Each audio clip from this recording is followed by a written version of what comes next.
चांद कुरैशी है। चांद भाई कैसे देख रहे हैं एक 22 जनवरी वो तारीख जिसमें राम मंदिर का प्राण प्रतिष्ठा होनी थी रामलला की, वो संपन्न हुई। देखिए 6 दिसंबर 1992 हमारे याद है जी। आप उस विषय पे बात करें हमारे से। प्राण प्रतिष्ठा का सवाल तो ऐसा है जो न्यायालय ने फैसले दिया जी। उस न्यायालय के फैसले को लोगों ने माना है जी। लेकिन वो फैसला एक आस्था की बुनियाद पे दिया गया है जी। मैं तो यही कहूंगा कि आस्था की बुनियाद पे फैसला अगर होता था होना चाहिए था तो वो जो हमारी जगह थी उसे ध्वस्त करके महामंत्री बनाया गया है। हम उसे और किसी तरीके से नहीं देख रहे। जो भारत के अंदर चल रहा है सब आप भी देख रहे हैं, मैं भी देख रहा हूँ। क्या आप भी जिस तरह से कांग्रेस पार्टी लगातार सवाल उठा रही है कि ये राजनीतिक मोड़ दे दिया? हाँ बिल्कुल सही बात है। राजनीति मोड़ इसलिए दिया गया है क्योंकि अभी राम मंदिर का निर्माण पूरा नहीं हुआ और आपने अपने वोटों के लालच में, चुनाव के लालच में आपने प्राण प्रतिष्ठा का और वहाँ राम मंदिर का उद्घाटन जो किया है वो तो साफ साफ नजर आ रहा है। कांग्रेस क्या है तो एक आम आदमी भी कह देगा, इसमें क्या दिक्कत है? क्या आपको भी लगता है कि कांग्रेस सही कह रही है? वो तो कह रहे हैं कि भाजपा ने सिर्फ अपने वोट के लिए करा है। ये सिर्फ वोट बैलेंस है और कुछ नहीं है। लेकिन भाजपा अपने वोट बैलेंस पक्का कर रही है क्योंकि उसको पता था इस बार बहुत कुछ बदलाव होने वाला है। यही सब जानते हुए उसने ये एक पॉइंट अपने हाथ में रखा था जिसके बेस पर पब्लिक को फिर बरगलाने की कोशिश की जा रही है। लेकिन वो तो कह रहे हैं तमाम लोग हमारे साथ आ गए, अब तो मुस्लिम समाज भी समर्थन कर रहा है। मुझे समाज तो पहले समर्थन करता था लेकिन ये नहीं पता था कि हमारे साथ ये होगा।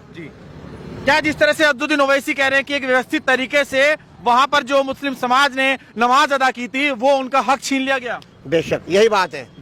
मैं तो ये चाहता था, मेरी अपनी सोच ये थी अगर सही तरीका तो ये था तुमने ध्वस्त किया, कुछ भी किया था वहाँ ना मंदिर ना मस्जिद बनाते हुए कोई ऐसी चीज बनाते कोई जिससे सबको फायदा पहुंचता। कोई यूनिवर्सिटी बनाए थे, ये कोई हॉस्पिटल बड़ा बनाए थे, इस तरह का तब भी सही होता। लेकिन ये हम लोगों को ठेस पहुंचाई गई है। लेकिन अब तो अगर बात करें अब्दुद्दीन ओवैसी, वो तो कांग्रेस पर भी सवाल उठा रहे हैं। कह रहे हैं जिस वक्त वहाँ पर मस्जिद ढहाई गई थी, शहीद किया गया था, उस वक्त तो वहाँ पर कांग्रेस की सरकार थी, जीपी पंत वहाँ के सीएम थे यूपी के। देखिए बिल्कुल सही कह रहे हैं ओवैसी साहब का बयान बिल्कुल ठीक है।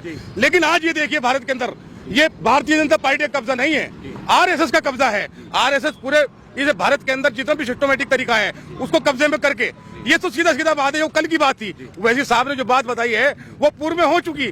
आज हाल में वर्तमान में क्या हो रहा है उसके ऊपर आप देखें। बिल्कुल नफरत और नफरती की राजनीति की जा रही है। ना किसी हिंदू और किसी मुसलमान को लड़ाने की बात करी जा रही है, सिर्फ भेदभाव पैदा किया जा रहा है। आप लड़ाने की बात करें, भाजपा तो कह रही है हम तो सबको जो राड की जड़ थी वही खत्म कर दी। एक मिनट बात तो सुनो, क्या राड की जड़ खत्म कर दी? आप अपनी आस्था की बुनियाद पर आप राम मंदिर का निर्माण करते हैं। क्या पूरी दुनिया ने नहीं देखा? पूरे भारत के अंदर देखे क्या हाल हुआ कि बाबरी मस्जिद को वहां ध्वस्त किया गया। आप हमसे कैसे सवाल करने आए हैं? आज मुस्लिम बस्ती के अंदर आप कैसे सवाल करने आए हैं? आप हमारे जख्मों पर नमक छिड़कने के लिए आए हैं। लोग तो ये कह रहे हैं कि सही करा। कैसे सही किया? लेकिन मुस्लिम समाज सही किया। अरे कौन साथ है? कौन सा मुस्लिम समाज साथ है? मौलाना समर्थन कर रहे हैं। कौन से मौलाना है वो? कहाँ से प्रमाण लाए आप? जमाल से बात करिए ना, आप जमाल से बात करिए ना। हाँ हमसे बात करिए, कौन से मौलाना है वो सब बहरूपी हैं, झूठे हैं, सब पैसे के लालच में आए हैं। वहाँ मस्जिद थी और हम उस राम मंदिर के अंदर आज वहाँ प्राण प्रतिष्ठा हो रही है, उसमें तो हम कोई सवाल नहीं उठाएंगे। हमारी मस्जिद ध्वस्त की गई थी। लेकिन कारी अबरार जमाल साहब है वो तो पहुंचे। अरे भाई हमें मतलब क्या है? कारी जमाल साहब कोई मुसलमानों के ठेकेदार है क्या? वो तो क्या वो अपनी मर्जी से काम चलाएंगे क्या? वो कहते हैं जमीयत के हम वो है अध्यक्ष। अरे भाई वो जमीयत के होंगे, हम नहीं मानते उन्हें, हम उन्हें मानते ही नहीं है। हमारी मस्जिद थी और क़यामत तक हमारी मस्जिद रहेगी वहाँ पर। लेकिन कांग्रेस ने तो उस वक्त जब सीएम थे उन्होंने समर्थन करा, आखिर भी जनता की तरफ। अरे भाई आप आज की बात करें ना, आप कल की बात कैसे कर रहे हैं? बोले भाई आप ये बताइए, आप एंकर हैं, आप हमसे बात कर रहे हैं महोदय, आप ऐसे सवाल करें। आप आज ऐसे माहौल के अंदर आज हमारे जख्मों में आप नमक छिड़कने के लिए आए हैं, ये गलत बात है। जख्मों पर नमक नहीं। हमारे 6 दिसंबर 1992 याद है जब हजारों लोगों के गोलियां मार करके वहाँ मस्जिद को जो है तोड़ा गया।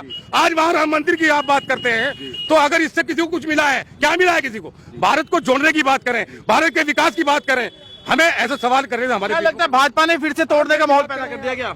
भाजपा तो शुरू से ही गलत चल रही और हाँ राम जी का सवाल, राम जी को हम भी मानते हैं, वो हमारे पूर्वज हैं। राम जी अगर कहने पर भाजपा चले तो हम उनके साथ हैं। राम जी ने कभी नहीं चाहा कि किसी में झगड़ा हो।